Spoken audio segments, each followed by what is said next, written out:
Kyrgios hits out at Sinner again over his doping positive and points to an ATP cover-up. They are trying to protect him. Nick Kyrgios has once again gone after Jannik Sinner over the Italian's positive doping test, suggesting a plot within the ATP to protect the player from San Condito. Obviously, they're protecting him to some extent. The CEO and all the important people in the ATP are Italian. If you connect the dots, it all makes sense, the Australian said during a chat on the Unscripted podcast.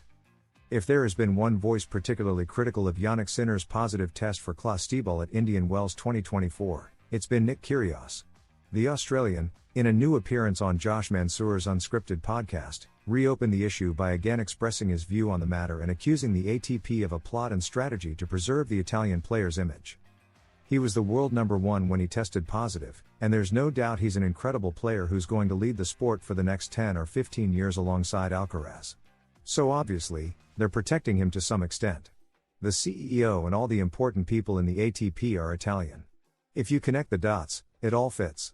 And honestly, this whole story seems like a farce to me, said the Canberra native.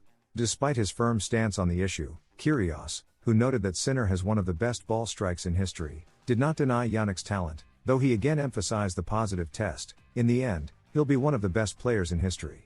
I played against him, and it was an incredibly close match. I thought, this guy is going to be amazing. So I thought, I think you're good enough to make it on your own merits. To close his comments, the Australian hopes that what happened, including any sanction, will bring change from now on. It hurt me because it was like someone tested positive and got off so easily. I thought, damn, maybe I should have done that. What if I had done that? I just hope he learns from this.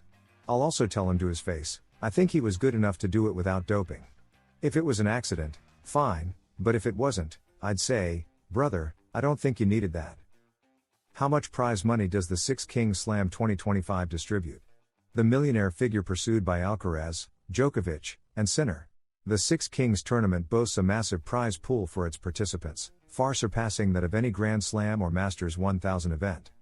The Six Kings Slam is back in force on the calendar. For the second consecutive year, Saudi Arabia will take center stage in the tennis world with the hosting of its innovative tournament, featuring 6 of the biggest stars on the professional circuit. Following the path of other sports such as football, with a star-filled league and regular hosting of major competitions, and golf, with its own Saudi-backed circuit, the country continues its commitment to tennis with the second edition of the Six Kings Slam. The Saudi tournament features an almost unbeatable lineup, including Carlos Alcaraz and Jannik Sinner, the 2 best players in the world, alongside the legendary Novak Djokovic. In the second tier are names like Alexander Zverev, Taylor Fritz, and Stefanos Tsitsipas, the latter replacing Jack Draper, who withdrew due to injury. With no ATP points at stake, as it's not an official tournament, and lasting just 3 days in an already overcrowded schedule, the main incentive for playing in the Six Kings Slam is financial. Understandably so, as the Saudi event's prize money far exceeds that of any official event on tour. Considering that just 3 matches separate players from the final prize, 2 in the case of Carlos Alcaraz and Novak Djokovic, who are directly qualified for the semifinals, it's hard to turn down the invitation. However, the price may be high, as many participants have already shown signs of fatigue. Simply by participating, each of the 6 players will receive a whopping €1.35 million, a figure that will skyrocket for those who reach the final day of competition.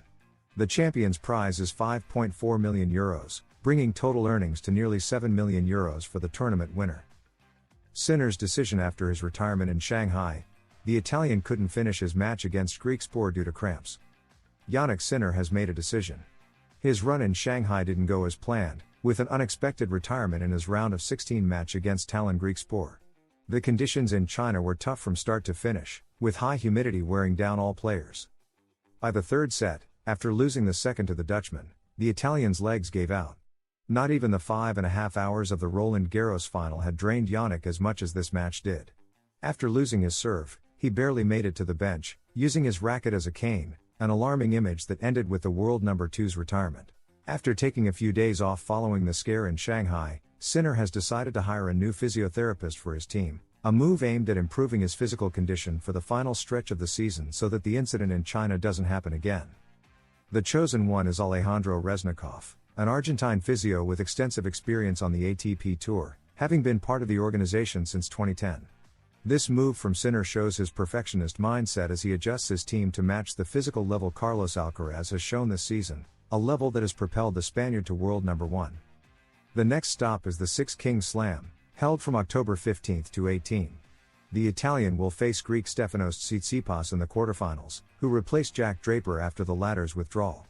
Although it's officially an exhibition tournament, the financial rewards are anything but symbolic. The event, organized in Riyadh, distributes a total of $13.5 million, guaranteeing at least $1.5 million for each player and up to $6 million for the winner. Everything will be broadcast on Netflix, another sign of Saudi Arabia's ambition to reach a global audience. If Sinner beats Tsitsipas, he will face Novak Djokovic in the semifinals. The legendary coach who defends Sinner after his withdrawal in Shanghai, we saw Djokovic. Patrick Muratoglu, former coach of legends such as Serena Williams, has spoken out in defense of the Italian after he was forced to retire in the second round of the Shanghai Masters. Jannik Sinner is going through one of his toughest moments of the season. The world number 2 has faced serious physical problems in recent tournaments. In Shanghai, he was forced to retire against Talon Griekspoor after suffering severe cramps. Sinner left a worrying image, leaving the court leaning on his racket to avoid falling. In the Cincinnati Masters 1000, Jannik also had to withdraw from the final against Alcaraz due to a supposed virus that left him unwell before and during the match. The brutal conditions in Shanghai forced the Italian to say goodbye earlier than expected. Amid some criticism of Sinner for his physical condition and suggestions that he quit because he was losing, Patrick Muratoglu stepped in to defend the world number 2. What Sinner had to endure was brutal, a textbook example of playing in extreme humidity. To explain Sinner's cramps, there's only one word: humidity. Fritz had the same problem. We saw Novak Djokovic vomit twice, said the French-Greek coach in comments to Eurosport. Everyone says the conditions in Australia are extreme, 39 degrees is brutal, but it's nothing compared to what we sometimes experience in Asia or New York. It's not the first time Jannik has had cramps. He had them against Carlos at Roland Garros, but that time it was due to tension, not humidity, Muratoglu concluded. Jerzy Janowicz compares Sinner and Alcaraz's rivalry to the Big Three. Tennis is more boring now. Former Polish tennis player Jerzy Janowicz has analyzed the rivalry between Sinner and Alcaraz and compared it to the one shared by Djokovic, Nadal, and Federer. Specifically, he focused on whether the level of entertainment is the same now that the mythical Big Three have left professional tennis. According to Janowicz, the sport has lost much of its appeal since the trio stopped competing head-to-head. Tennis is more boring now. It feels like everyone plays the same way. The Big Three were more interesting to watch than Sinner and Alcaraz, even though they're very strong. Alcaraz is currently resting after pulling out of the Shanghai Masters, where Sinner is also absent. The Italian fell in the second round after being forced to retire due to severe cramps. Djokovic, meanwhile, will play for a spot in the final against Polish player Valentin Vaquero. The ATP is getting tired of Carlos Alcaraz and Jannik Sinner. Czech player Jakub Mensik was one of those expected to break into the duopoly currently dominating the ATP rankings. But today, he admits that everyone has basically given up on that idea. Even with Jannik Sinner having been suspended for 3 months, no one managed to threaten his spot in the top 2. World number 1 was taken by Carlos Alcaraz, who else? But both maintain such dominance that even Germany's Alexander Zverev looks ordinary beside them, despite being ranked number 3. In 2025, titles are practically divided between the two. If they're not playing each other in a final, it's because one of them isn't participating. When one doesn't win, the other does. To such an extent that even their rivals are getting tired and see catching up as impossible. One of them is Jakub Mensik. The Czech, who was tipped early this year to challenge them, has now abandoned that goal. As he told La Gazzetta dello Sport, "Right now, Alcaraz and Sinner are the best, and then there's a big gap with the rest. We try to catch up, that's our job, but I see them as superior to us in every way. Their consistency and playing style are on another level, every shot makes a difference." He was the big revelation in Miami after beating Novak Djokovic in the final, but pressure and injuries have since held him back. "I really have to improve in every aspect of my tennis to grow. I can't make predictions. You can learn a lot from them in training, but facing them for the first time would help understand how they act in every situation. I don't feel any expectations, but I'm willing to work hard." His first Masters 1000 title immediately put him in the spotlight. Now, that attention has faded a bit. Fans and journalists start talking about you, and your matches get much more attention. But I don't have expectations for my career, I'm just focused on working. Winning a tournament or big matches doesn't mean you've reached the top player's level. Right now, I'm training, my ranking is rising, and my game is improving. I'm happy with that. At this stage, you need to gain experience, because consistency is key to getting there.